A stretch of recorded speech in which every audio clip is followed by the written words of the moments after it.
Have you ever seen something so small, yet it changes everything you thought you knew? Grace Miller never believed her life would touch the world of billionaires. She was 35, working as a living maid inside the glass and marble palace of Richard Davenport, one of New York's most powerful men. For Grace, the mansion was a world of polished silver, endless corridors, and cold perfection. She cleaned crystal chandeliers worth more than her entire life savings, dusted paintings insured for millions, and ironed suits that cost more than her annual rent. She told herself she was invisible here, just part of the furniture, but that illusion shattered the night she found it. It was late, nearly midnight. The Davenport mansion was silent, except for the faint hum of the central heating. Grace was cleaning the nursery, once decorated for a child who had vanished 2 decades ago. Everyone in New York knew the story. 20 years ago, Richard Davenport's infant son, Daniel, had been kidnapped in the dead of night. Despite a nationwide search, the boy was never found. It was a wound money couldn't heal, a wound Richard never spoke of. Most of the mansion's staff avoided the nursery. It was like stepping into a mausoleum of innocence, faded wallpaper with little blue stars, a crib covered in dust, and toys locked inside a cabinet no child had touched in years. Grace had only been in this room twice before. Tonight, she was ordered to prepare it for renovation. She moved carefully, folding old blankets, collecting forgotten trinkets. That's when her hand brushed against something wedged behind the leg of the crib. She paled it free. It was a tiny silver bracelet, the kind given to newborns with a name engraved on the plate. Her breath caught when she tilted it under the lamp. The name was clear, etched in tiny block letters, Daniel. Her fingers trembled. Daniel, the lost son. The baby who had disappeared 20 years ago. She whispered to herself, voice barely audible. Why is this here? Her heart raced. It didn't make sense. The police had scoured this room decades ago. How could this bracelet still be here, hidden in plain sight, unless someone wanted it to stay hidden? Grace's mind swirled with questions. She had grown up in Queens, where people still whispered about the Davenport kidnapping. It had been one of the biggest tragedies of its time. Every newspaper headlined, every TV channel carried the story, and here she was, holding a piece of it in her palm. She heard footsteps in the hallway. Startled, she shoved the bracelet into her apron pocket. The door opened. Victoria Hale, the Davenport family's attorney and estate manager, stepped inside. Victoria was in her mid-40s, sharp-eyed, immaculately dressed, and terrifying in her authority. She ran the household with an iron grip, and the staff feared her more than the billionaire himself. Her voice cut the silence. "What are you doing in here, Grace?" Grace forced a polite smile. "Just cleaning, Miss Hale. Mr. Davenport asked for the room to be prepared." Victoria's gaze lingered, scanning the room like a hawk. Finally, she said, "Don't waste too much time. Some rooms are better left untouched." Then she turned sharply and left. Grace's knees felt weak. She touched the bracelet through the fabric of her apron, her pulse racing. Victoria's words replayed in her head, "Some rooms are better left untouched." It felt less like advice and more like a warning. Later that night, Grace returned to her small servants' quarters. She sat on her bed, pulled the bracelet from her pocket, and studied it under the dim light. The engraving was faintly scratched, but the letters D-A-N-I-L were still clear. On the back was a small dent, as if it had been dropped once, maybe during the chaos of that tragic night.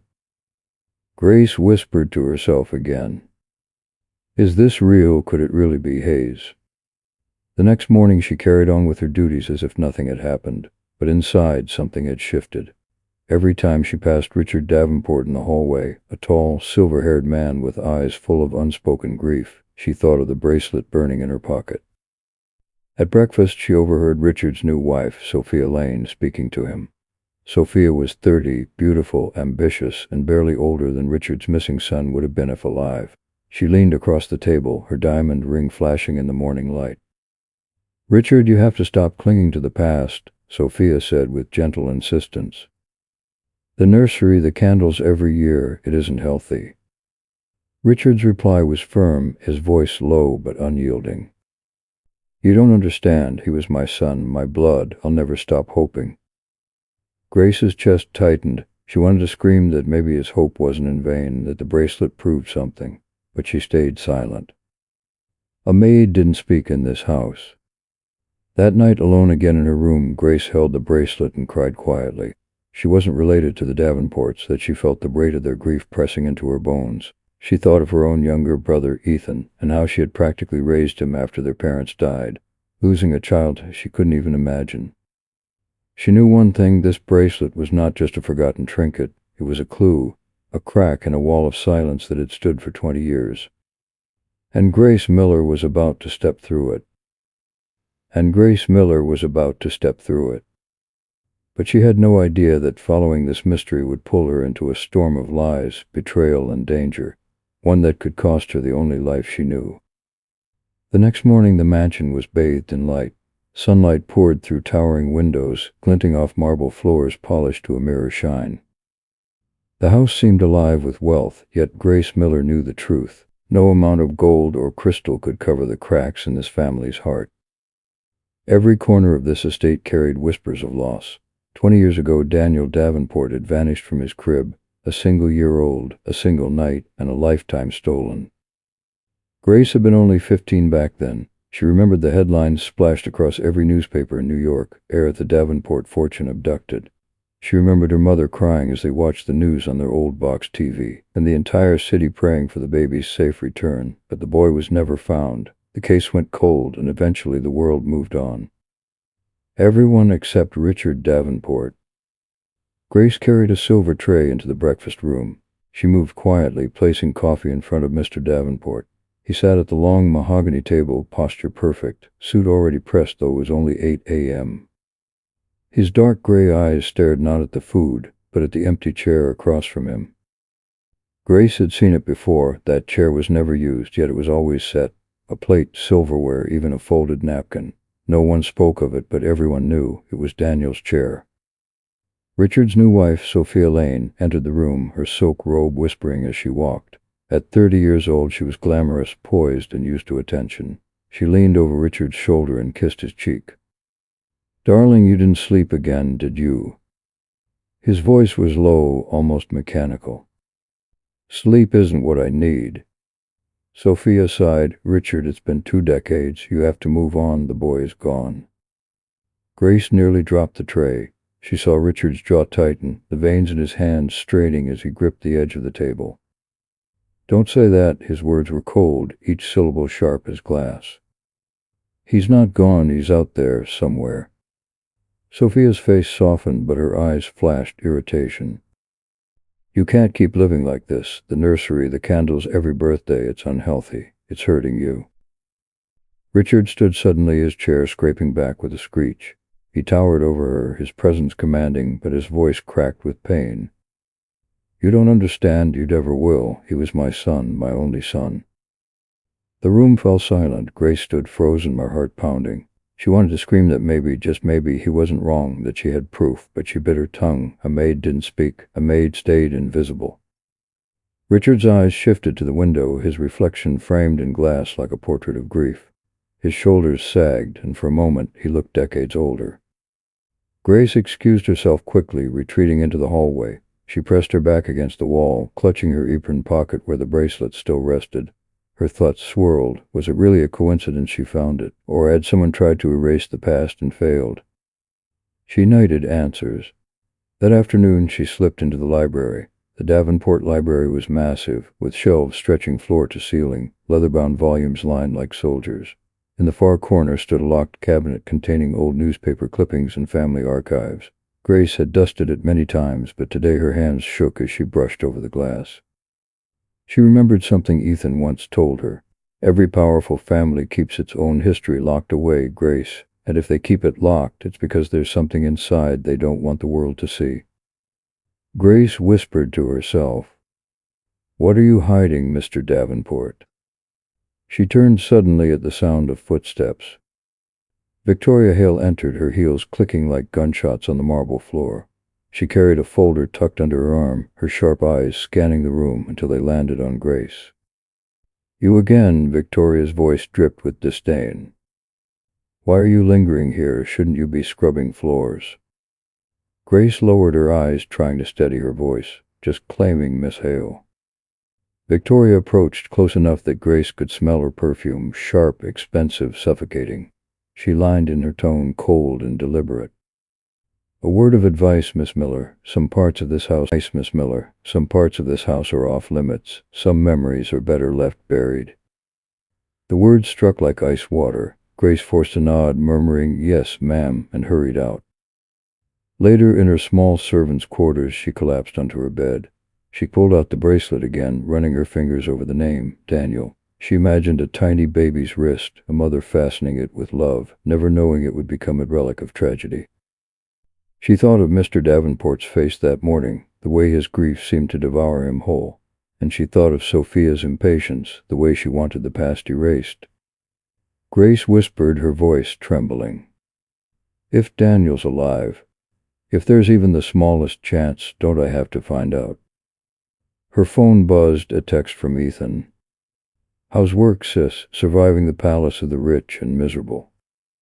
She smiled faintly, but her hands shook as she typed back, "Ethan, I think I found something about the Davenport boy." A moment later, his reply came, "What do you mean?" Grace stared at the bracelet, the letters gleaming under the lamp. For 20 years, the world believed Daniel Davenport was gone, but this tiny piece of silver whispered otherwise.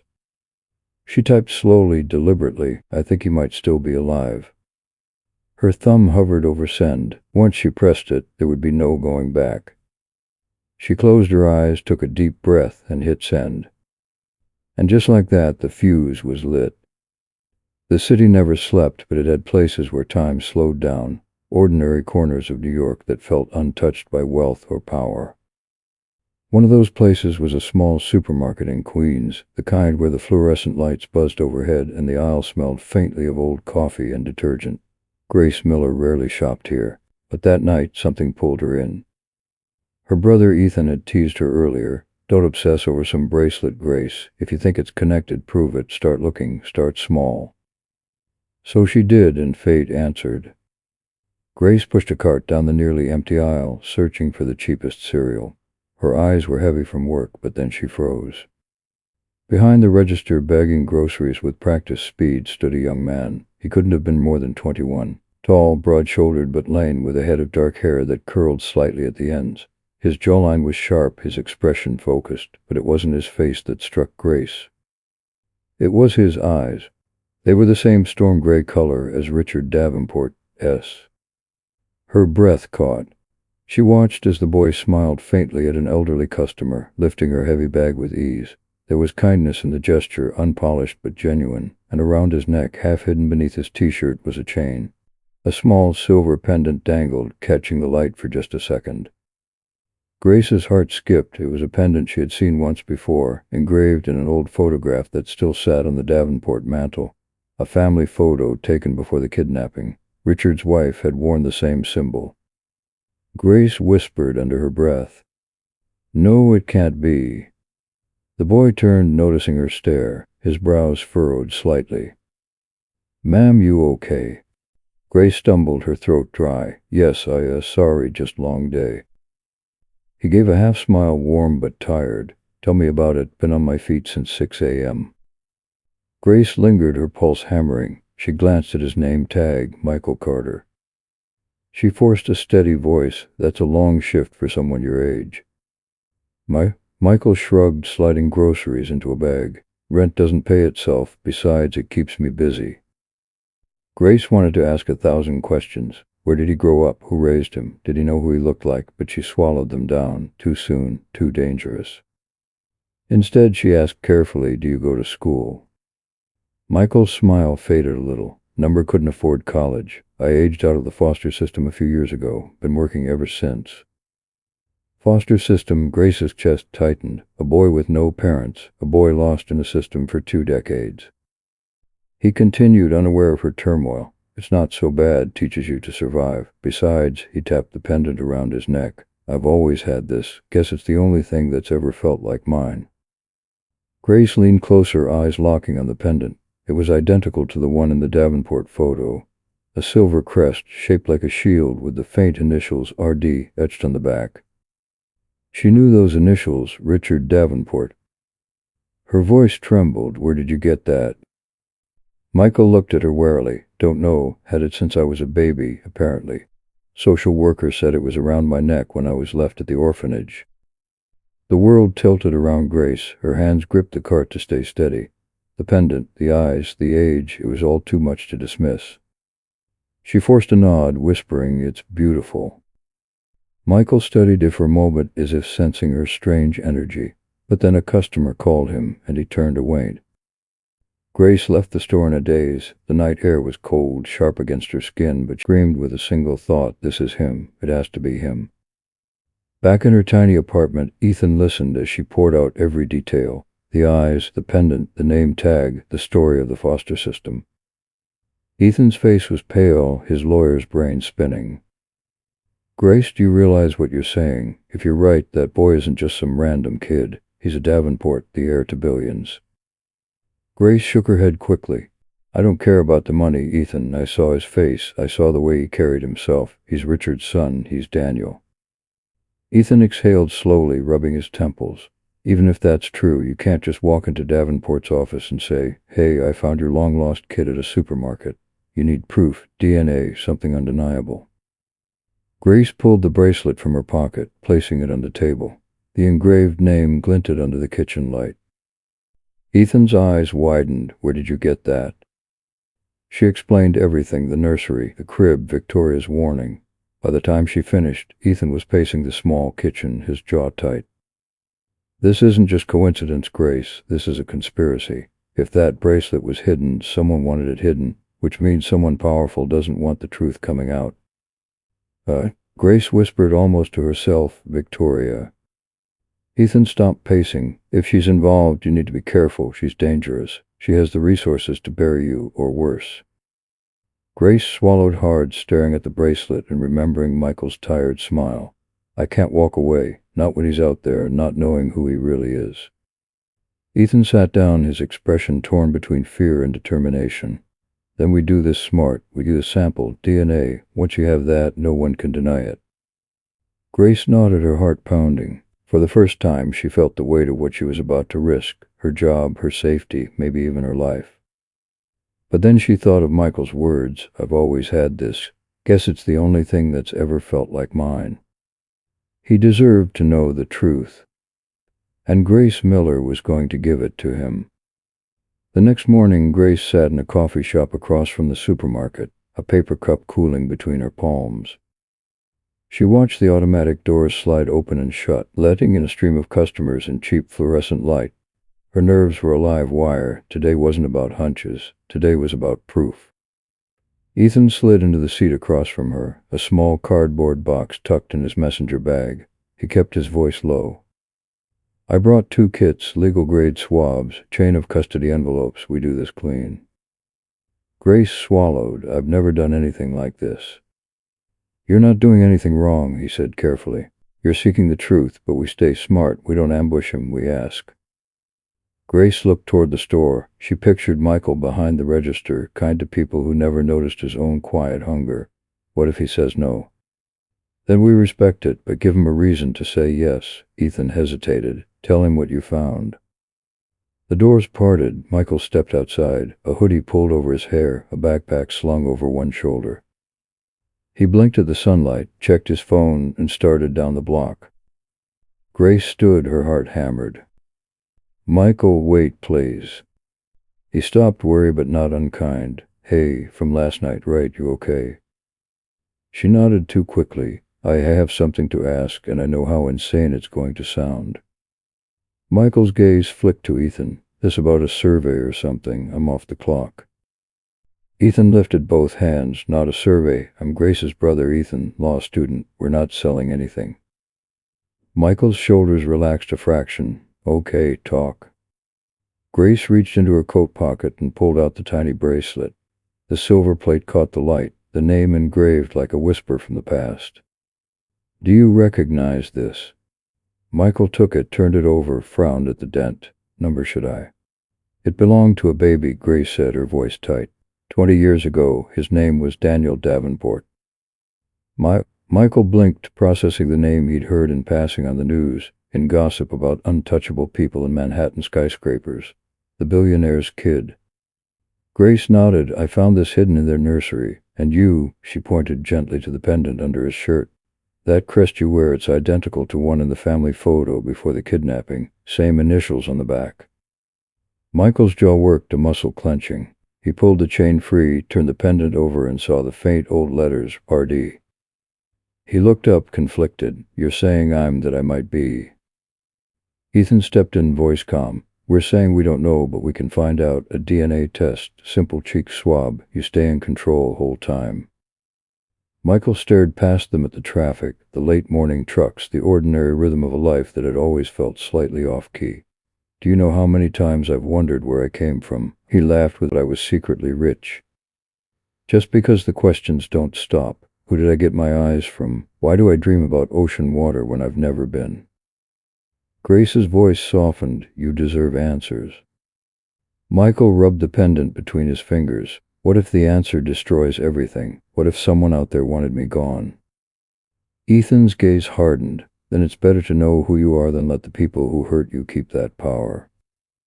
Silence stretched. Finally, Michael nodded. Okay, but we do it now. No labs I can't walk into. No addresses that trace back to me. I've had my share of people doing me favors that turned into traps. Ethan opened the box, sealed swabs, labeled envelopes. There's a clinic a few blocks away. Walk in, we'll pay. You sign your name as the sample owner and set the contact method. Michael held Grace's gaze. If this is a joke, I'll never forgive you. I know, she whispered. I wouldn't forgive me either. The clinic smelled like antiseptic and paperwork. Forms, pens on chains, a receptionist who didn't look up often. Michael read every line before signing. He chose to be notified by a secure text link. Ethan paid cash. Chain of custody stickers sealed the evidence bags with crisp snaps. The nurse was brisk, kind. Open wide, swabbed the inner cheek. 30 seconds, good, now the other side. Michael handed back the swab like it was a piece of himself. The nurse sealed it, labeled it, logged it, and carried it through a door that clicked behind her. In the hallway, Michael leaned against the wall, eyes on the scuffed floor. You wanted my backstory, he said quietly. Let me save you the detective work. Grace stood beside him. Only if you wanted to tell it. He nodded. It's not pretty. I bounced through homes. Some were fine, some were not. You learn to listen for footsteps. You learn to hide a sandwich for later. You learn that birthdays are just another day unless you sing to yourself. He smiled, small and crooked. I always sang to myself. Ethan swallowed. Did you ever have any records? Hospital papers from when you were found? A file, Michael said, thin. My social worker, Miss Patel, she tried. She found nothing that stuck. No birth certificate at the start. Just one note, bound with pendant. I've worn it ever since. He tapped the crest again. It was the only story I had. Grace's eyes burned. I'm sorry for all of it. Don't be, he said softly. It taught me how to work, how to read a room, how to spot a lie. I'm good at spotting lies. His gaze met hers, searching. Are you lying to me? No, her voice didn't shake this time. I think you might be Daniel. I don't know why. I just know I can't ignore it. He nodded once, accepting the answer like a weight he didn't choose but would carry anyway. They stepped out into sunlight. A breeze lifted the grit from the street and tossed it downstream. Across the way, a black sedan idled at the curb. The driver wore sunglasses. The engine never cut. Ethan noticed first, you expecting company. Michael shook his head. No one knows me like that. The car pulled away slow. License plate frame, a midtown dealership that sold to people who didn't ask for prices. Grace's stomach dropped. They walked 2 blocks to a small park. Pigeons argued over breadcrumbs. A broken swing groaned. Michael sat on the bench and stared at his hands like they belonged to someone else. What happens if it's true? Grace sat beside him. If it's true, you decide what comes next. No cameras, no headlines. You choose how to meet him, or if you meet him at all.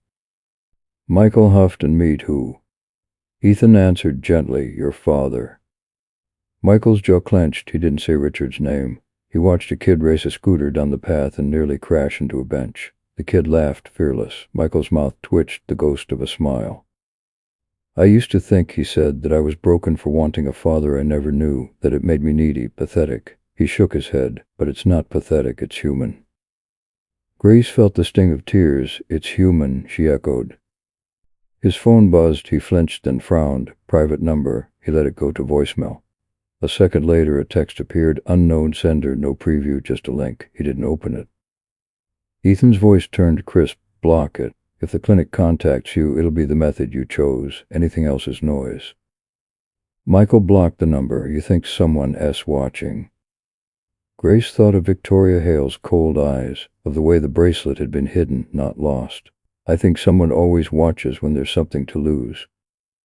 Michael stood. Then I can't go back to the store today. If I'm being followed, I won't drag my coworkers into it. Ethan nodded. I'll get you a rideshare on a throwaway number. Lay low, use cash. We regroup, pings you. Grace reached into her bag and pressed the bracelet into his palm. Keep this. He shook his head. It's not mine. Maybe it is, she said. Maybe it always was. Michael closed his fingers around the silver. For a beat, the world held still. The park, the street, the wide sky stretching above Queens, all balanced on a breath. He tucked the bracelet into his pocket like a vow. Okay, he said, if this is a door, I'm walking through it, but I'm not walking alone. Grace managed a smile. You're not alone. They started toward the corner. The black sedan appeared again at the far end of the block, then melted into traffic. Grace felt the threat like a cold hand on the back of her neck. Proof was in motion now, sealed behind a clinic door, spinning with the logic of science, indifferent to fear. Blood was just code, and code doesn't lie. But people do. And somewhere in a tower of glass and steel, someone had just learned that their 20-year secret was finally cracking. The Davenport mansion gleamed like a fortress of wealth, but inside, shadows stretched long. Grace moved silently down the hall, silver tray in hand, her heart still echoing from that night in Queens. She had left Michael at a safe location Ethan arranged, but her mind never left him. His eyes, the pendant, the story, every detail tied itself around her chest like a noose. She entered the dining room just as Sophia Lane swept in, wearing a designer dress the color of fresh cream. She was radiant, every inch of her polished, but her smile was thin, brittle. Richard Davenport sat at the head of the table, a paper folded in his hand. His expression was unreadable. Grace placed the tray gently, lowering her eyes, but she caught a glimpse of the headline Richard was staring at. It was an old article, yellowed with time, clipped from a file. Davenport heir still missing after 2 years. The picture of baby Daniel stared up, haunting, timeless. Sophia's voice broke the silence. Richard, must we do this again? You can't live in the past. Richard's tone was steel. The past lives in me whether I want it to or not. Sophia pressed on, her tone sweet but sharp. What about our future? What about us? Every time you light a candle for him, every time you bring up that nursery, it's like I don't exist. Richard set the paper down slowly. His gaze burned, though his voice stayed calm. Don't mistake my grief for neglect, Sophia. My son will always exist, even if I never see him again. Grace's throat tightened. She wanted to scream the truth. He's alive, I've seen him. But she stayed silent, folding into invisibility. Just then the double doors opened. Victoria Hale entered, her heels clicking like gunfire. She carried a sleek leather folder, her mouth pressed into a line. Richard, she said smoothly, I need a word in private. Sophia frowned. We're having breakfast. It won't wait. Victoria's eyes flicked toward Grace. And this is not for staff ears. Richard sighed. Say it here. There are no secrets in this house. Victoria hesitated, then placed the folder on the table. She opened it, revealing a set of documents stamped with official seals. These came across my desk last night. A petition filed by a distant relative of your late wife. They're circling. If you do not update your succession plan, they will challenge the estate. Sophia's face darkened. Challenge the estate on what grounds? Victoria's voice was calm, almost too calm. On the grounds that there is no heir, that the Davenport legacy is vulnerable, unless, she let the word hang, her gaze sliding briefly toward Sophia. We finalize legal protections for the current spouse. Grace's stomach nodded. She understood what Victoria was doing, tightening the noose, pushing Richard into securing Sophia as the sole heir. If Daniel ever returned, his claim would be drowned in paperwork. Richard's face hardened. Not yet. What? Victoria's jaw tightened, but she smiled politely. Of course, but the clock is ticking. People are watching, and not everyone wants what's best for you. Her eyes cut briefly to Grace before she snapped the folder shut. The message was clear. Stay out of this. Later that day, Grace carried laundry down the servants' stairwell when her phone buzzed. It was Ethan. She ducked into the empty pantry and answered. "Any word from the clinic?" she whispered. Ethan's voice was low, urgent. "Not yet, but Grace, I think we're being watched. That black sedan, it showed up outside my apartment last night." Grace's pulse spiked. "You think it's Victoria?" "Who else? She's got resources we can't match. If she suspects Michael's alive, she'll bury it." Grace clutched the phone tighter. "Then we need to move faster." Ethan hesitated. "Faster is dangerous. We don't even know if the test will confirm it yet." Well, Grace thought of Michael's weary smile, the way he'd confessed to singing himself happy birthday in the dark. She whispered fiercely, "I know what I saw. That boy is Daniel, and if Victoria knows, she'll try to erase him again."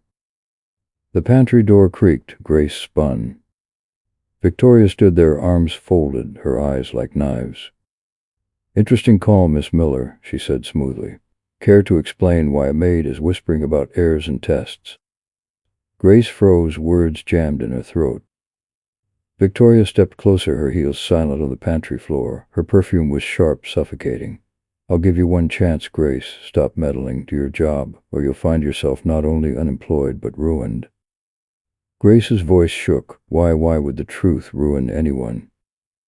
Victoria's smile was cold. "Because truth is a weapon, and I'm very good at using weapons." She left as silently as she'd come, leaving Grace trembling against the shelves. That night, Grace couldn't sleep.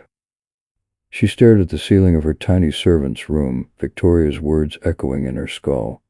She pulled out the bracelet again, the name Daniel glinting in the moonlight.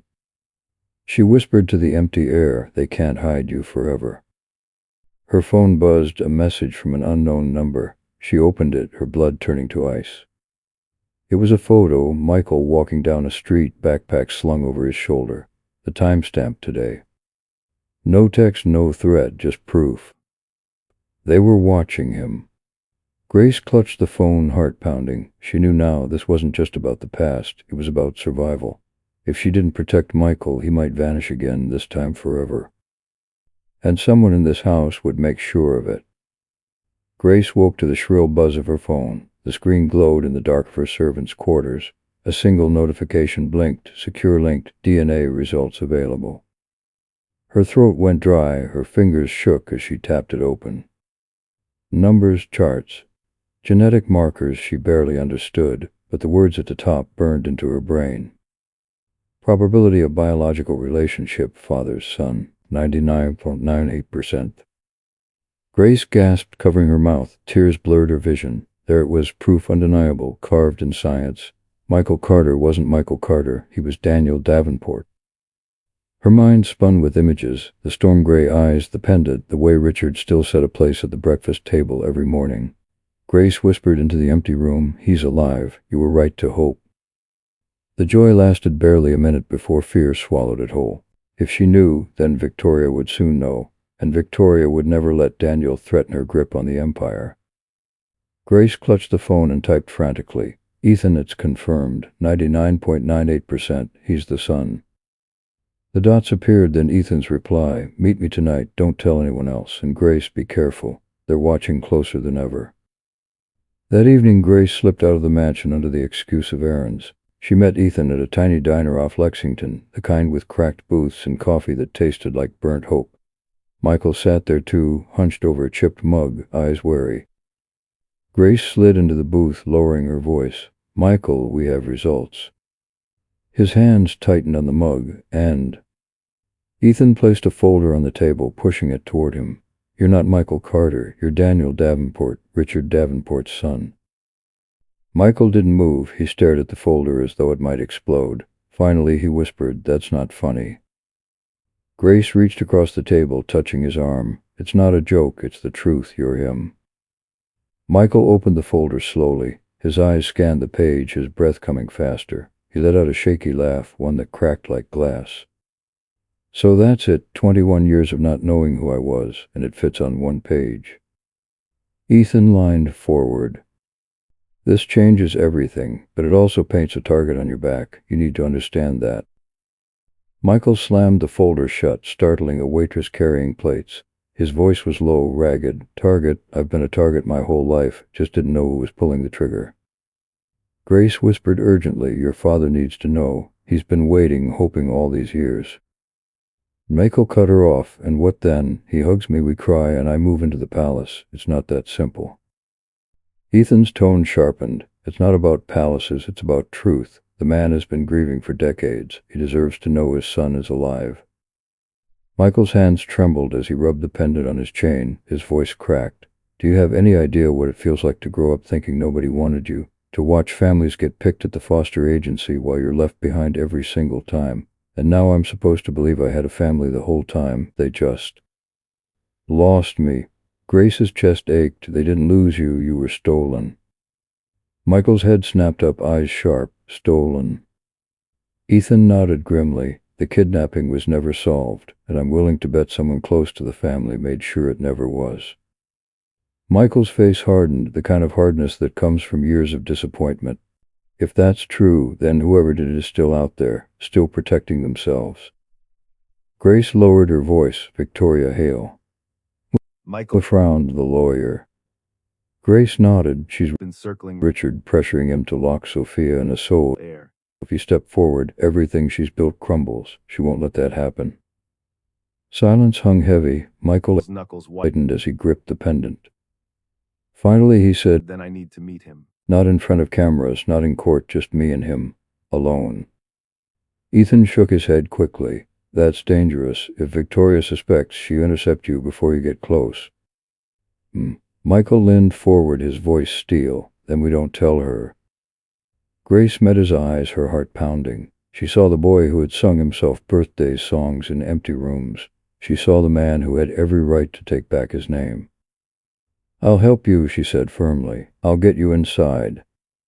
The plan took shape in whispers. Grace would use her staff key to slip Michael in after dark. Ethan would stay outside, ready with backup if things went wrong.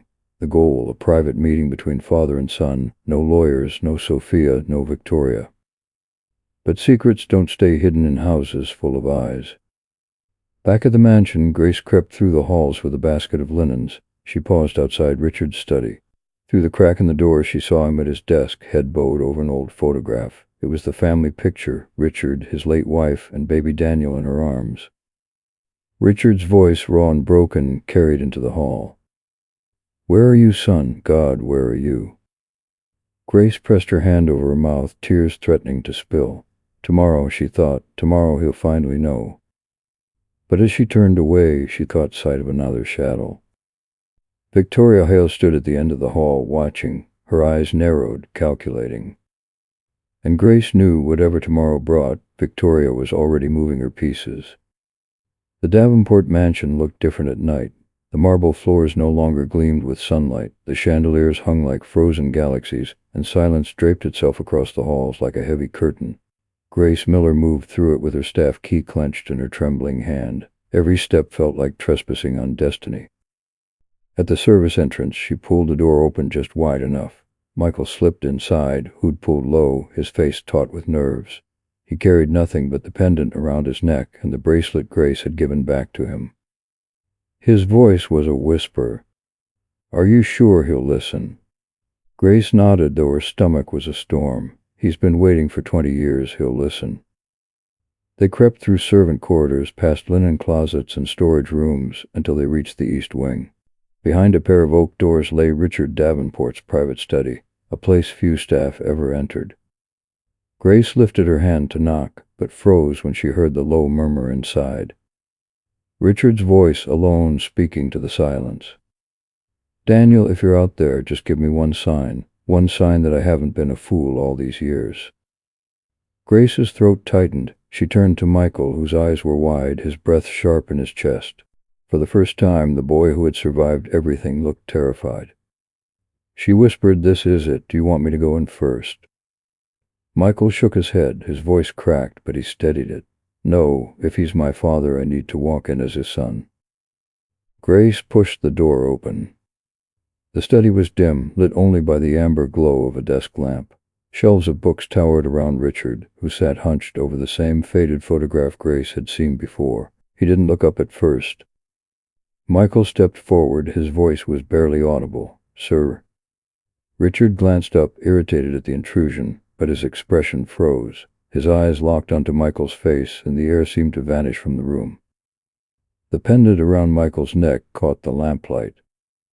Richard's chair scraped back as he stood slowly, his lips parting in disbelief. His voice trembled, a man unmade. Daniel. Michael's chest rose and fell, his throat worked, words failing him.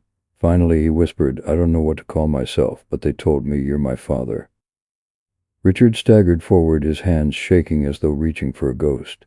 He stopped just short, terrified that touching would break the spell. Tears filled his eyes. Those eyes, that face, God, you. Michael's own tears brimmed. I grew up thinking nobody wanted me, but I always wondered, and now I'm here and I don't know if this is real. Richard closed the distance and pulled him into his arms. His voice broke into a sob. It's real, son, you've come home. The sound that followed was raw, 20 years of grief cracking open into joy. Grace covered her mouth, tears streaming silently. For a moment the world was just father and son, clinging to each other in the dark. But then the door burst open. Victoria Hale stood there, her eyes blazing.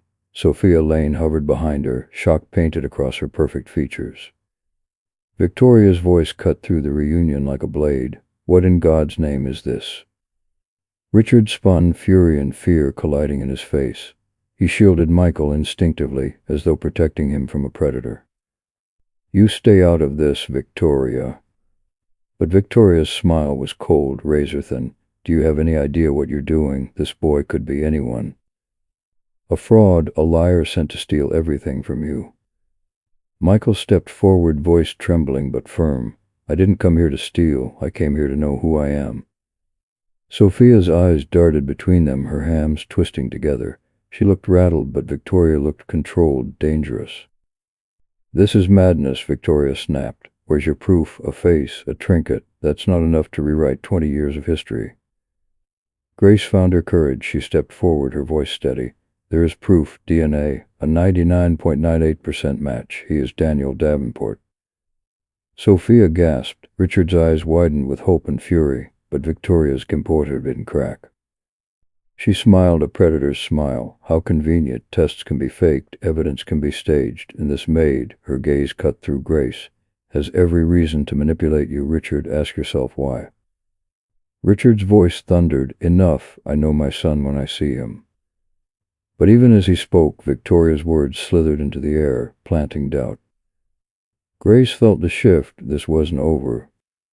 Michael stood taller, his jaw tight, his hands clenched. He wasn't a boy abandoned anymore. He was a man facing down the people who had stolen his life. I'm not leaving, he said firmly, not until you hear everything. Victoria's smile vanished. Her eyes glinted with cold promise. Then you've just made yourself very dangerous, Daniel. The room crackled with tension, a fragile reunion hanging on the edge of destruction.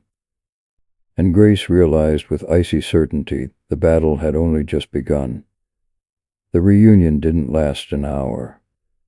Security arrived first, 2 silent men in black suits who answered to Victoria, not the household staff. They hovered in the doorway, a wall of muscle. Victoria didn't order them to remove Michael, not yet. She didn't need the optics. She only needed time. Everyone out, she said coolly. I'll arrange independent verification. Richard bristled. I said stay out of this. Victoria's smile was pure ice. Then let me phrase it in a language you respect. Risk. If this boy is who he claims, we'll confirm it properly.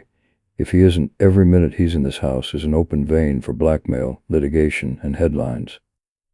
Michael stood his ground. I didn't come for money. Everyone comes for something, she replied. Escorts come for cash, grifters come for fame, or maybe you're here for both. Richard snapped enough, but the damage was done. Doubt slid into the room like fog.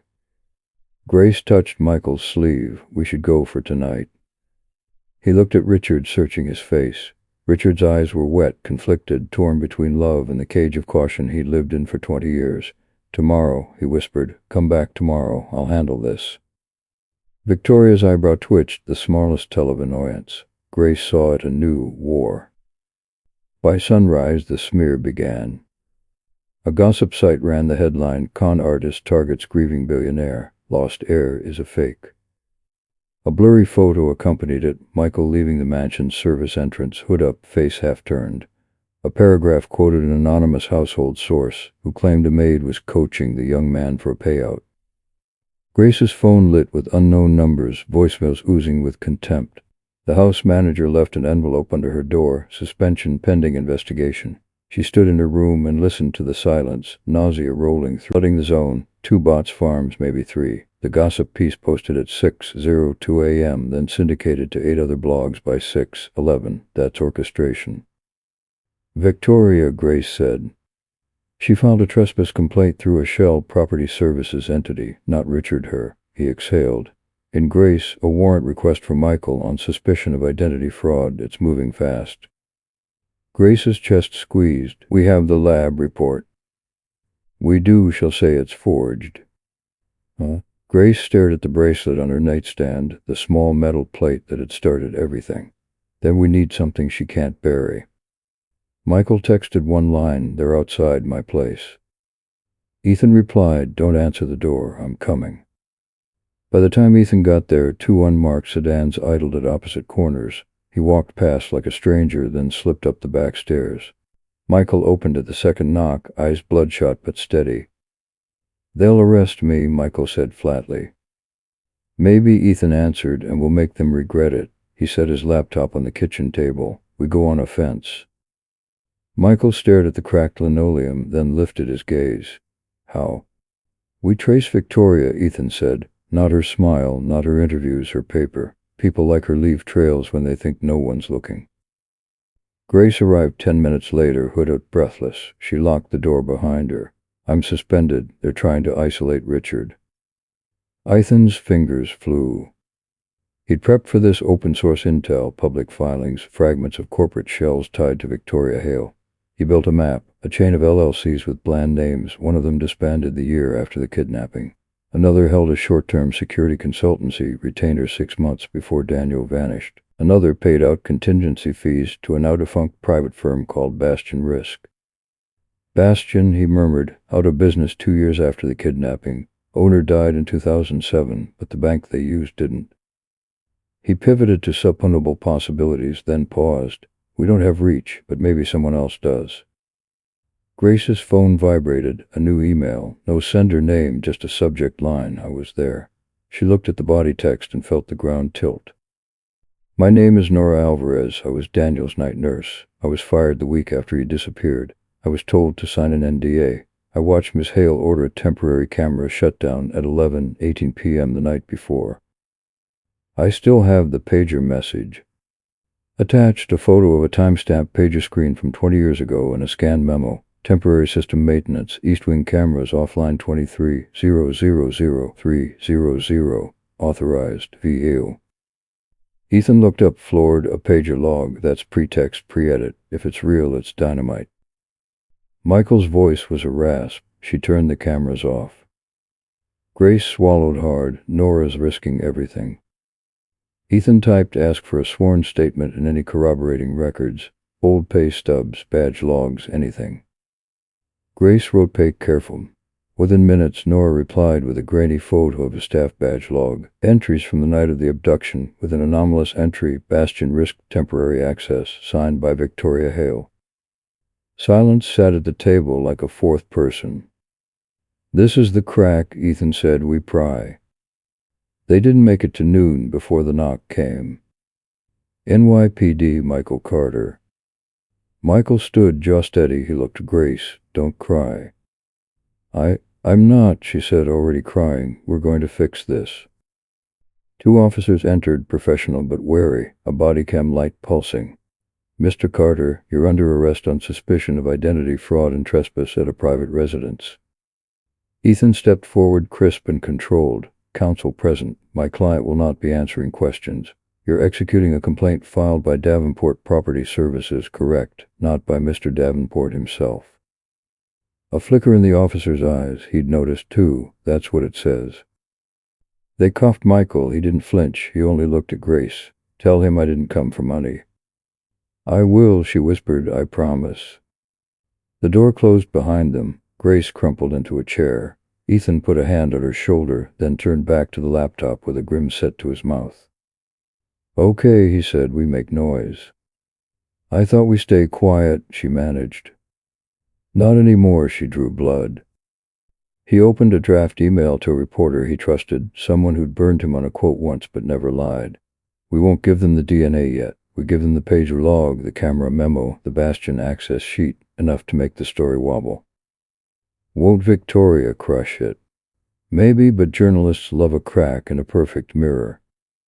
He hit send. Across the river, Victoria watched the arrest unfold on a private feed and smiled without smiling. "Containment," she told an aide. "Accelerate the narrative, push career con man, see the sealed juvenile record. I don't care if it's true, make it stick for 72 hours. The aide hesitated. "Block his calls with calendar emergencies. Get Sophia in front of him. She's good at tears." Sophia stood in the doorway, pale. "I didn't agree to this." Victoria didn't look at her. "You agreed to win. This is winning." Sophia's voice trembled. "If that boy is his son." "If," Victoria snapped, turning at last. "You enjoy your title because I hold together the world that gives it meaning. Don't mistake your ring for power." Sophia flinched but said nothing. By late afternoon, the first counterpunch landed. A mid-tier investigative site posted exclusive. Insider says CAMERAS were shut off night before Davenport kidnapping. The article included the pager photo and the memo authorizing the offline window. It didn't accuse, it asked pointed questions. Grace's phone buzzed. Unknown number. She answered on instinct. A woman's voice, steady, older. "Ms. Miller, this is Nora Alvarez. I sent you the pager log. I was told to keep my mouth shut for 20 years. I'm done being quiet." Grace choked up. "Thank you." "Don't thank me yet," Nora said. "There's one more thing. Daniel had a crescent-shaped birthmark under his left rib, tiny like a thumbprint. Only the night staff knew. His parents never saw it. Check the boy." Grace's heart banged against her ribs. "I will." "Oh." She hung up and called Ethan. "We need to see Michael, now." "Already moving," Ethan said. "Arraignment in the morning. I could get 5 minutes tonight." "Tell him to lift his shirt, left side, a birthmark." A pause. "If it's there, it's not just science. It's the body telling the story." Evening fell like a verdict. Grace stood outside the precinct, clutching the bracelet, waiting for Ethan's text. Traffic roared. The city didn't care about bloodlines, only momentum. Her phone buzzed. A photo, grainy, shot through glass but clear enough. Michael in a holding room, shirt raised to the left ribs, a small crescent birthmark visible against his skin. Ethan's message followed. "It's there." Grace pressed the bracelet to her lips. "Hold on," she whispered. "We're coming." Across town, Richard finally broke through his handlers and saw the headline about the cameras. His hands shook. He stared at the memo authorizing the shutdown, the signature he knew too well. He reached for his phone. "Grace, where are you?" "Outside the precinct." "Is it true?" She breathed once, steady. "Yes, he's your son," and Victoria shut off the cameras. Silence, then a voice he hadn't used in 20 years, sharp, unmistakable. "Get me my car." Victoria's fortress had held for 2 decades. Tonight it cracked in 3 places at once. A page's memory, a mark on a son's skin, and a father's rage finally waking up. Tomorrow would be war. The night pressed heavy over New York, but for Michael Carter, Daniel Davenport, time had stopped. He sat on a hard bench inside the holding cell, fluorescent lights buzzing above him like angry wasps. His wrists were raw from the cuffs, though they'd been removed hours ago. Across the room, 2 other men dozed against the wall, uninterested in his presence. Michael stared at the floor, replaying every moment. The diner, the DNA, his father's arms around him for the first time. And then the sirens, the cold voices reading rights, the cameras clicking outside the precinct. A reunion turned into a humiliation in less than 24 hours. He whispered to himself, "I shouldn't have come. I never should have walked into that house." But even as he said it, he felt the weight of the bracelet in his pocket. His fingers traced the nameplate. "Daniel." He closed his eyes. "I don't know who I am anymore." In the precinct hallway, Grace waited with Ethan. She hadn't left since his arrest. Her face was pale, sleepless, but her eyes blazed with determination. Ethan returned from speaking with the duty officer. Arraignment at 9 a.m. bail hearing after that. Victoria's team filed for flight risk, but I'll fight it still. She stacked the deck. Grace's hands trembled. He can't stay in there. He's just a kid. Ethan put a hand on her shoulder. He's more than that, and that's why they want him locked up. They need him silenced while they spin the story. Grace bit her lip until it hurt. What if Richard doesn't believe us anymore? What if he's listening to her? Ethan shook his head. He saw him, he knows, but Victoria's been his shield for 20 years. Old habits don't break overnight. We need a hammer blow. Across town, Richard Davenport stood at his and touched his dinner. Sophia hovered behind him, wringing her hands. Richard, you need to rest, she pleaded. This stress isn't good for you. He turned, his face etched with lines deeper than the years should allow.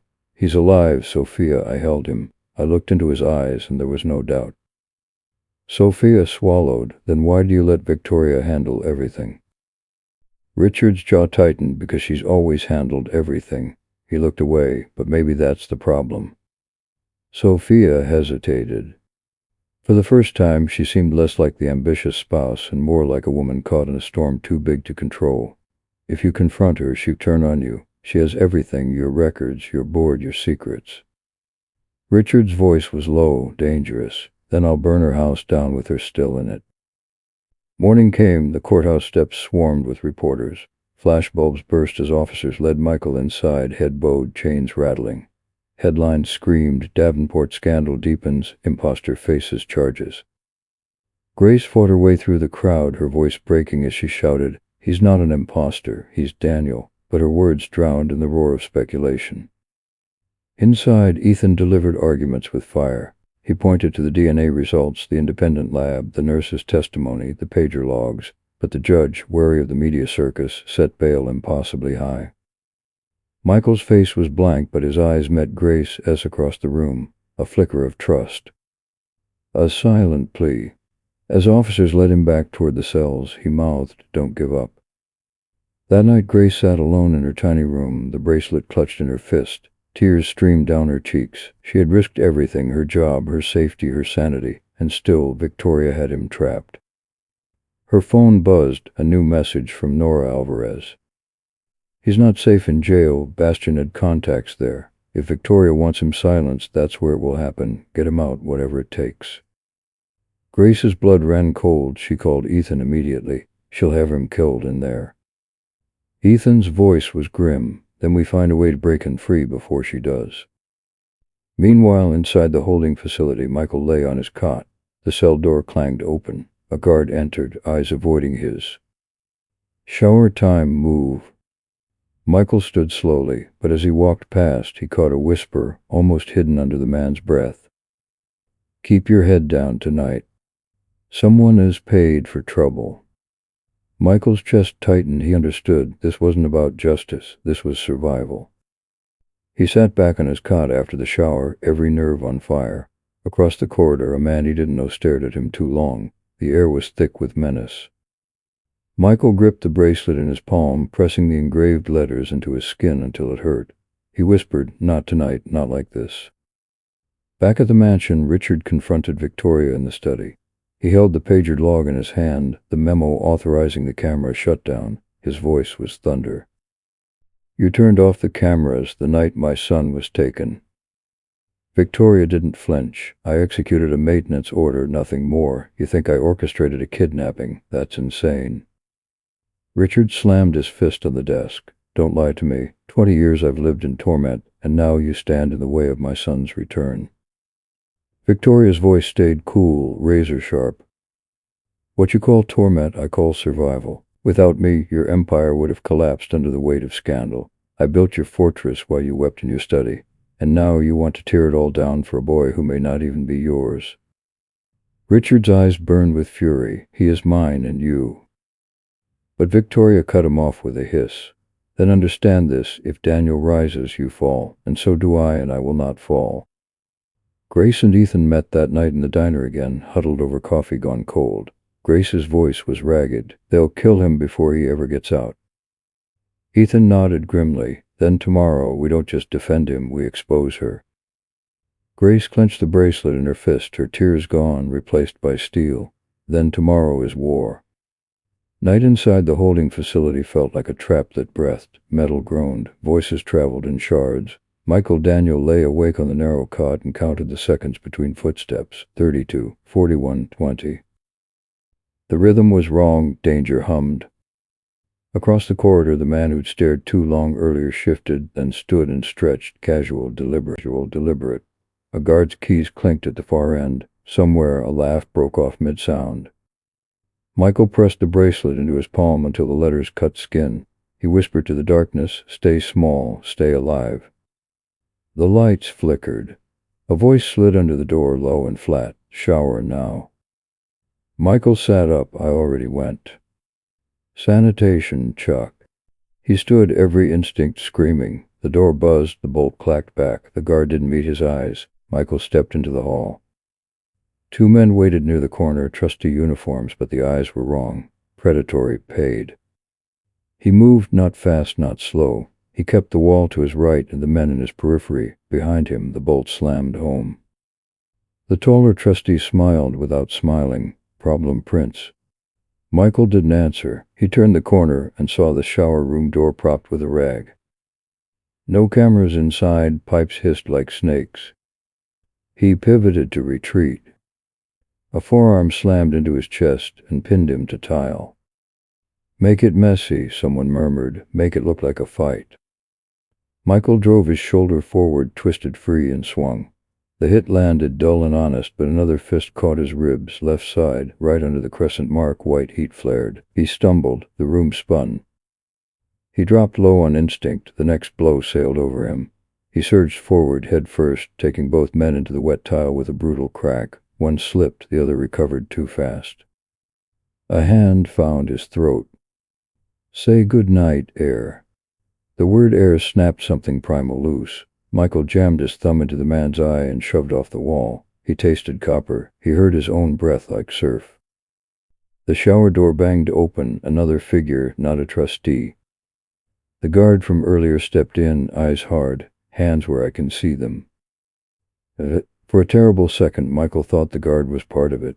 Then the man's baton snapped out and smashed across the attacker's wrist. Bones thudded, flesh, sharp and final.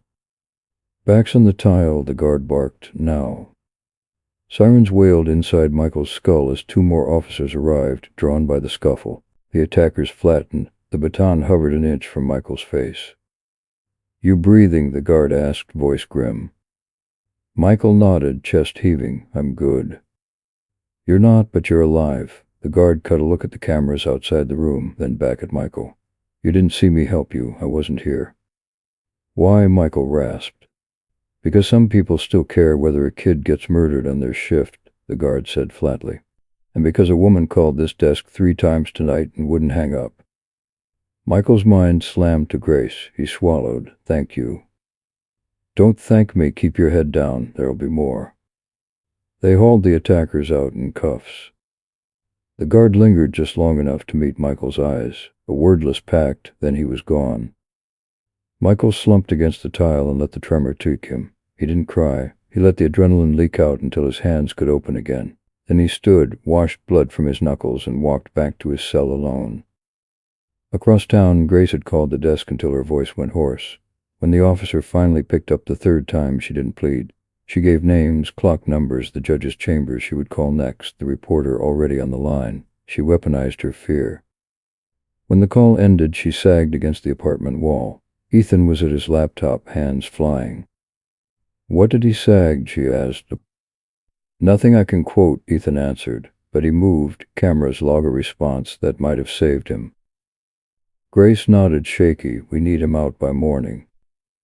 "Working on it." He leaned back, face pale with exhaustion. "Emergency motion for release to protective custody. We're attaching Nora's sworn statement, the pager log, the Bastion access sheet, and the article. It's not the usual play, but nothing about this is usual." A vibration rattled the table. Grace's phone, unknown number. She answered, "Hello." A whisper, "It's Sophia." Grace straightened, stunned. "Why are you calling me?" "Because if I call Richard, Victoria answers first." Sophia exhaled. "He's breaking. He wants to act, but she chains him to process. Tell me what to do." Grace steadied her voice. You show up on camera. You say you support a private paternity confirmation supervised by the court. You say you won't contest a transfer to protective custody. You make it impossible for Victoria to call this a scam. Silence, then I can do that. Why? Grace asked before she could stop herself. Sophia's answer was very small. Because I'm not a monster, and because I remember being 21 and alone. The line clicked dead. Ethan blinked. Did the Queen just switch sides? 15 minutes later, a black SUV rolled too fast through a yellow light and came straight for Ethan's crosswalk as he ran a filing to a night clerk. Horns screamed, brakes didn't. He pivoted, dropped the envelope, and hurled himself over the hood of a parked car. The SUV clipped his ankle and fishtailed, then tore away, plate taped over. He lay on the asphalt, vision sparking, teeth ringing. Then he laughed once, short, shocked, and pulled himself up by the mirror. The envelope lay under the bumper, scuffed but intact. He limped to the clerk's window, slapped the filing down, and said through glass, "Emergency motion, timestamp now." The clerk glanced at the blood on Ethan's cuff. Rough night. You have no idea. Dawn bled into the city.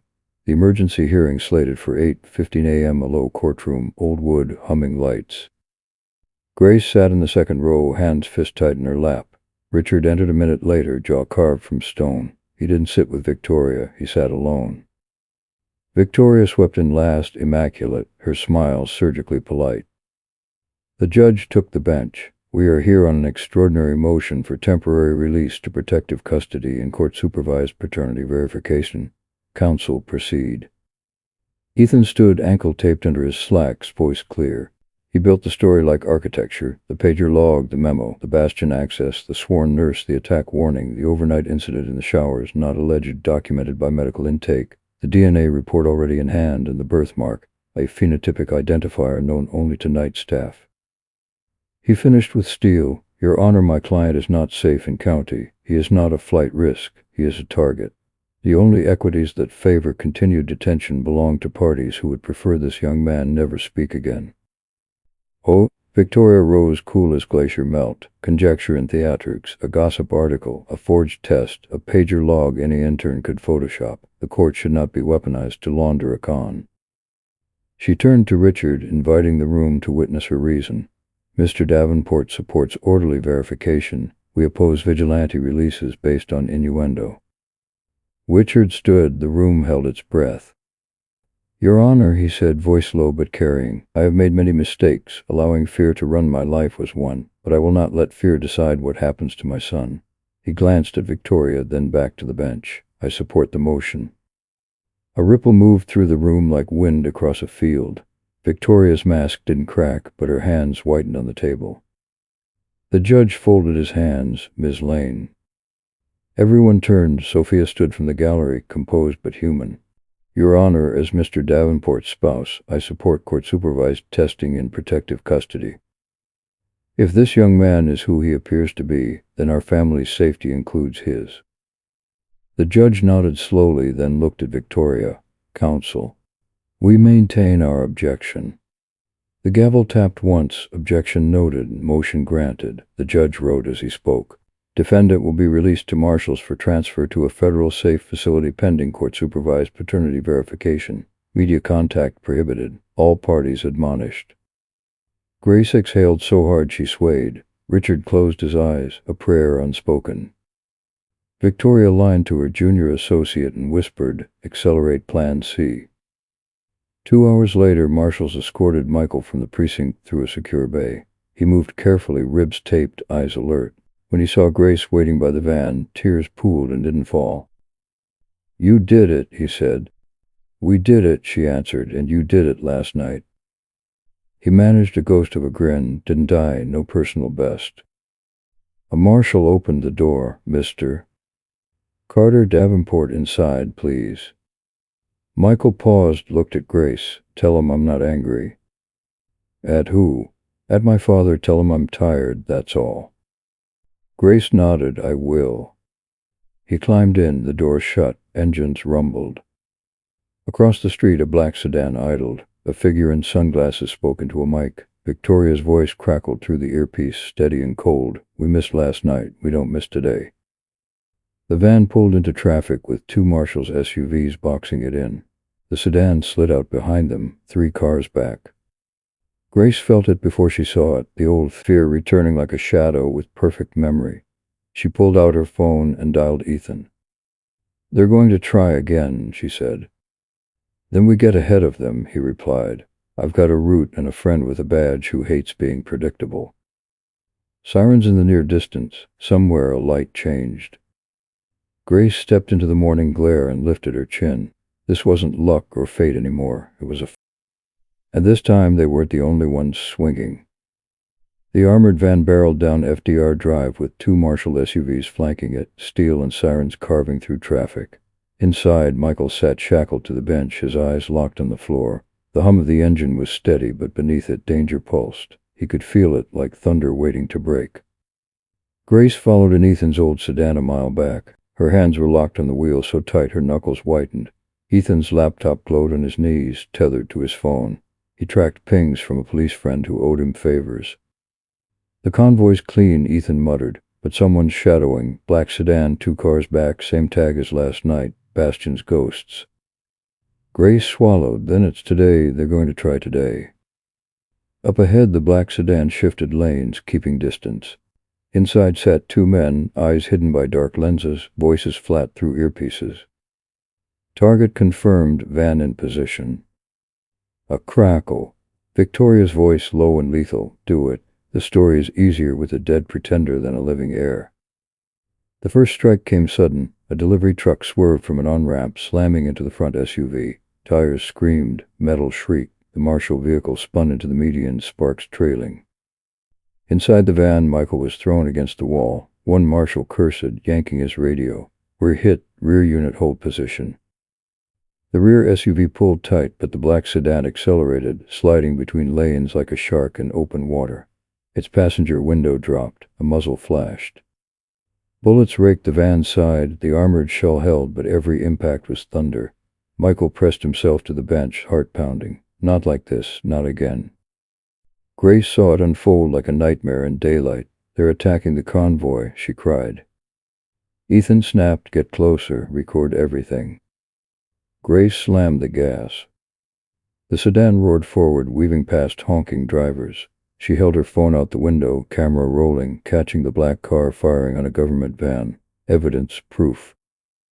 Inside the van, a marshal braced against the door. "We're boxed. We need extraction." Michael's voice cracked. "They're here for me. Don't die for me." The marshal glanced back, eyes hard. "You don't get it. Our job is to keep you alive, so shut up and breathe." Suddenly another set of sirens wailed, not martial tones, but NYPD. 4 cruisers burst onto the highway, boxing the black sedan. Tires screeched, horns blared, chaos erupted. The sedan's driver floored it, trying to break free, but a cruiser clipped its bumper. The sedan spun out, slamming against the median. Officers swarmed, weapons raised. One of the masked men raised his gun. The answer was a volley of shots that left no question. The sedan's windows shattered, smoke curled. The highway slowed into gridlock, drivers staring, phones raised, the city's endless appetite for spectacle feeding on real blood. Grace pulled over, heart hammering. She filmed every second. Ethan muttered, "That's it, that's the hammer, she can't bury this." At the precinct safe bay, the van doors finally opened. Michael stepped out shakily, wrists still cuffed, his ribs screamed, his legs shook, but he stood tall. Grace ran to him, tears cutting her face. "You're alive," she whispered. "Barely," he rasped, then softer, "Thank you." Ethan appeared, clutching his laptop bag like a weapon. Cameras caught the whole ambush. It's already uploaded to 3 servers. Even if Victoria scrubs one, the others stay. She's finished. Michael leaned against the van, chest heaving. No, not finished. She still has him. Grace frowned. "Who?" Michael looked at her with eyes suddenly older than his years. "My father. She still owns his trust. Until we break that, nothing's safe." That night, Richard confronted Victoria again, this time with fury stripped bare. The video of the highway ambush played on a tablet between them. Richard's voice shook with rage. "You tried to kill him." Victoria didn't flinch. "Conjecture." Masked gunmen chasing my son, firing on federal vehicles, while you argue he's a fraud. She leaned in, eyes venomous. You think the board will believe a street rat with a bracelet and a birthmark over me? You think Wall Street, Washington, the world will throw their weight behind an heir no one's seen since infancy? I am your shield, Richard. Without me, the sharks will eat you both. Richard's hand trembled. For the first time, his voice carried steel, not grief. Then let them come, because I'd rather drown with my son than live another day under your leash. Victoria's mask cracked just for an instant, the faintest flicker of fury, raw and unguarded. Then it was gone, replaced by her smile. We'll see, Richard. We'll see, Richard. We'll see. Later, in the safe house the marshals had secured, Michael sat with Grace and Ethan at a scarred kitchen table. He pulled the bracelet from his pocket and set it down. She's not stopping, not until one of us is gone. Grace took his hand. Then we make sure it isn't you. Michael looked at her, then at Ethan, then down at the bracelet. His voice was steady, calm, the eye of the storm. Tomorrow I stop being Michael Carter. Tomorrow I take back my name. Morning came with a clarity New York rarely grants, high blue sky, sun like a verdict. In the federal safe house kitchen, Michael Daniel stood at the window and watched steam rise from a street cart a block away. He touched the pendant at his throat, then the bracelet on the table, and made a quiet decision that changed the day. I'm done hiding, he said. Grace nodded, eyes bright. Then we make it official. Ethan slid a folder across the table. Statement to the court, notarized. Request to restore legal identity, Daniel Richard Davenport. We attached the lab confirmation, the birthmark attestation, Nora's sworn memo, and he tapped his laptop, the video of last night's ambush. The judge won't ignore this. The marshals moved them at first light, not down highways where ambushes bloom, but through loading docks and service tunnels, through the city's unseen capillaries where power doesn't usually look. By 10, they reached the courthouse. Cameras waited like predators at the steps. A rumor had escaped its cage. Sophia Lane was already there, not in couture, but in a plain dark coat. She lifted her chin when she saw Daniel. For a heartbeat, the world stilled. I can walk with you, she said softly. Daniel studied her, the woman who had been positioned to be his barrier. He saw fear and something nobler wrestling behind her eyes. He nodded once. Walk. Inside, the hearing room hummed with tension. Reporters lined the back. The judge adjusted his glasses, gaze grave and tired. Richard sat at counsel table alone, but when Daniel entered, he stood. The years fell from his face. Victoria arrived a minute later, precise as a scalpel. She took the far chair, a junior at her elbow, an ocean of polish between her and any consequence. The judge cleared his throat. We are here on petitioner's motion to confirm identity and to grant injunctive relief protecting the petitioner from extrajudicial harm. Counsel. Ethan rose. He didn't posture. He laid the chain of evidence like rails, the DNA with chain of custody, the nurse's pages, the camera outage memo signed by V. Ale, the Bastion access log, the Midtown ambush in living color, the crescent birthmark known only to the night staff. Last, he placed the bracelet on the evidence pad, its small plate catching courtroom light. Your Honor, he finished, voice little. Blood is not a press release. It is truth. Deny it, and you will not just fail a young man. You will teach the city that law bows to choreography. Victoria rose with the poise of a metronome. Fabrications. The DNA cannot be authenticated across the chain. The pager photo is a JPEG without provenance. The alleged ambush, a staged stunt to force the court's hand. We request dismissal of this spectacle and sanctions for counsel. The judge regarded her for a long beat. Miss Hale, are you prepared to explain why your signature appears on a memo deactivating cameras the night before the child's abduction? Victoria's smile did not reach her eyes. Routine maintenance, Your Honor. The judge turned to Richard, Mr. Davenport. Richard stood. His voice was low but rang. For 20 years I let fear outsource my judgment. I will not do that today. The boy standing there is my son. The eyes, the mark, the science, the way he carries grief. None of it is coincidence. I support the petition. I ask this court to protect Daniel from the people who profited by his absence. Silence rippled. Victoria's jaw flexed once. Sophia rose from the gallery. Your Honor, I add this. The petitioner will not be opposed by me. If he is Daniel, he is family. I won't be used to erase him. The judge nodded. Papers rustled. The room held its breath. The petition to confirm identity is granted pending final certification by the court-appointed geneticist. Effective immediately, this court recognizes the petitioner provisionally as Daniel Richard Davenport. Protective orders are issued. Any interference with the petitioner's safety will result in contempt and referral for criminal investigation. A collective exhale. Grace's hand found Daniel S. Richard closed his eyes, a tremor passing through him like a storm leaving the body. Victoria leaned to her junior and whispered without moving her lips. The junior blanched. The judge rapped once more. "One more matter," he said, voice sharpening. "This court is forwarding the Bastion records and the camera memo to the district attorney and to federal authorities. Miss Hale, you may wish to retain independent counsel." The first crack in Victoria's veneer showed, so faint most missed it. Daniel didn't. Outside, the steps erupted. Microphones lunged. Marshals formed a human wall. Richard reached for his son's shoulder, hesitated, then placed his hand there as if laying a cornerstone. "Son," he said simply. Daniel swallowed hard. "Dad." They didn't hug on the steps. They held each other's gaze. Man to man, wound to wound, in the city, hungry for spectacle, fell strangely quiet around them. Sophia edged closer to Grace. "I kept thinking power meant being beside the man at the table," she whispered. "Turns out it's being able to live with yourself when the lights are off." Grace gave her a small, weary smile. "Then you chose right." The fall came fast. A subpoena hit Davenport Holdings for a decade of internal communications bearing Victoria's clearance codes. Two former Bastion contractors, long retired and angry, flipped and described a door-opening job 20 years earlier arranged by a woman with a lawyer's eyes. A junior accountant, frightened but brave, produced payment ledgers rooted through a Cayman shelf. By evening, the Attorney General's office announced an investigation. By morning, the grand jury was impaneled. Victoria walked into a press conference framed by flags and left escorted by agents. The cameras drank it in, her beauty still immaculate, her posture unbowed, her wrists extended without tremor as the cuffs closed. Her reporter shouted, "Do you deny ordering the cameras shut?" Victoria turned, and her smile, the weapon she had used to bend rooms, flashed one last time. "You cannot jail necessity," she said. The internet made a meal of it for hours. The law made a meal of her for years.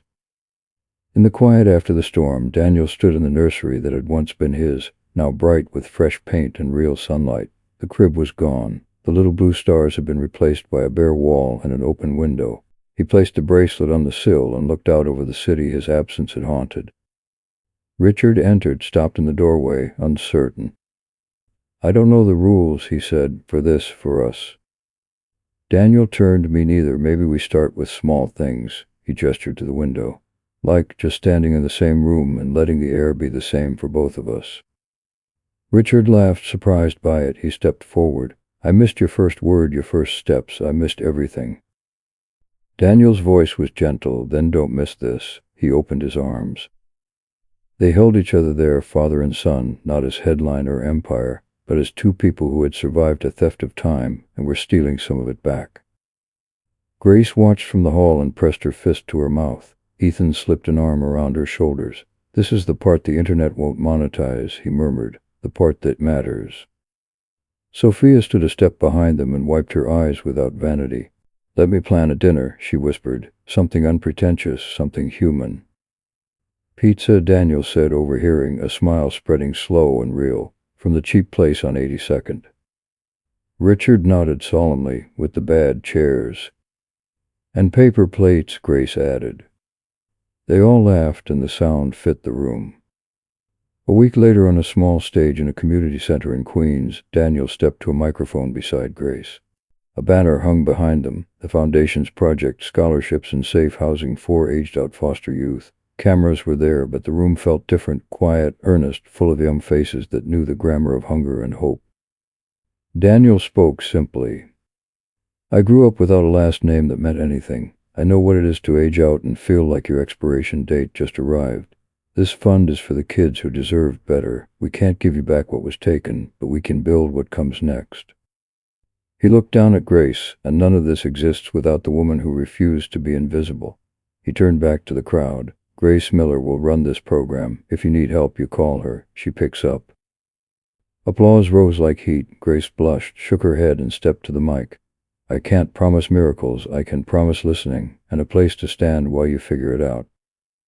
From the front row, Nora Alvarez dabbed her eyes. She caught Daniel's gaze and mouth. He had your mother's laugh. Daniel nodded, grateful for a gift he could keep. After they cut a small cake, paper plates, bad chairs, someone put on a playlist that should have been embarrassing and wasn't. Ethan danced badly on purpose until Grace threatened to fire him from volunteering. Richard arrived late, carrying 3 pizzas from 82nd. No entourage. He set them down as if they were crown jewels. Extra napkins, he said, triumphant. They ate standing up, talking over one another, losing track of the cameras. At the end of the night, Daniel stepped outside alone. The air was cool, the sky a deep ink. He traced the crescent birthmark under his ribs, not as a brand of loss, but as proof of a story survived. He lifted the bracelet to the streetlight. The engraving caught and glowed. I'm here, he said quietly, to the city, to the night, to the years that didn't get to have him. I'm still here. Behind him, the door opened. Grace leaned out. Hey, she called, make a wish. He turned. On a folding table, they'd stuck 21 slim candles into a lopsided sheet cake. The room went dark. Someone killed the lights. Faces lit by flame turned toward him. Richard's voice broke and mended in one breath. Happy birthday, son. Daniel closed his eyes. He didn't wish for what he'd lost. He wished for what he could build. He inhaled, and with one long, steady breath, he blew the candles out. The room erupted, cheers, clapping, the ragged music of joy that doesn't care who's recording. In the soft afterglow, he found Grace's hand and squeezed it. Thank you for finding me, he whispered. She squeezed back, thank you for letting me. Outside, somewhere far from paper plates and bad chairs, a woman in a holding cell stared at a blank wall and refused to bend. Victoria Hale would fight every inch of the way. But her reign had ended not with a headline, but with a choice. A maid who refused to stay small, a son who refused to stay gone, a father who refused to let fear speak for him. The light had returned to the house on the hill, and this time it would not be shut off.